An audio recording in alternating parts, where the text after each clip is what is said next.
साहित्य वाचनको आजको श्रृंखलामा भने हेटौडाका कवि किशन पौडेलको कविता वाचन गर्न गइरहेको छु।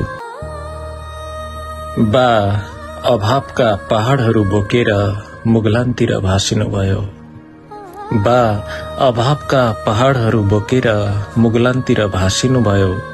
10 नङ्ग्रा खियाएर सन्ततिका सुन्दर भविष्य गोडमेल गर्दै सुस्किरामा मिठो भाका भर्दै सारङ्गीका तार झैं रेटिनु भयो।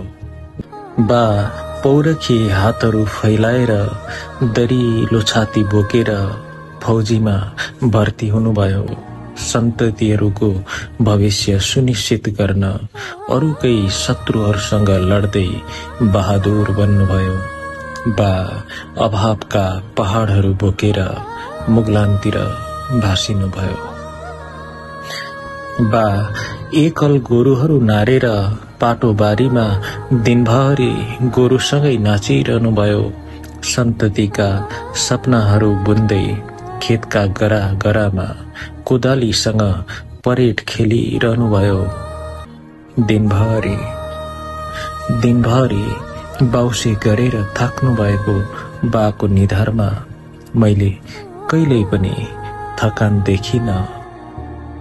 काँधमा जिम्मेवारी र कर्तव्यको भारी बोकेर सन्ततिका रहरहरूलाई गोडमेल गर्दै अभावहरूसँग हाँस्दै जुधिरहनुभयो। खै पीडाहरू पनि कहाँ लुकाउनुहुन्छ बा? खै पीडाहरू पनि कहाँ लुकाउनुहुन्छ बा? कहिल्यै बाँड्ने कोसिस गर्नु भएन। गुजमुज्ज परेका पन्ना जस्तै चाउरी परेका बाका अनुहारमा पीडाका वक्र रेखाहरू सलबलाउँछन्। खोपिल्टा परेका गालहरू दुःखका गहिरो सागर जस्तै लाग्छ। ती स्वाभिमानी पौरखी हातहरू, ती बहादुर छातीहरू आदर्श र संघर्षको प्रतीक बनेर पहाड झैं अटल भएर उभिएको छ मेरो मानस पटलमा, मेरो स्मृतिमा।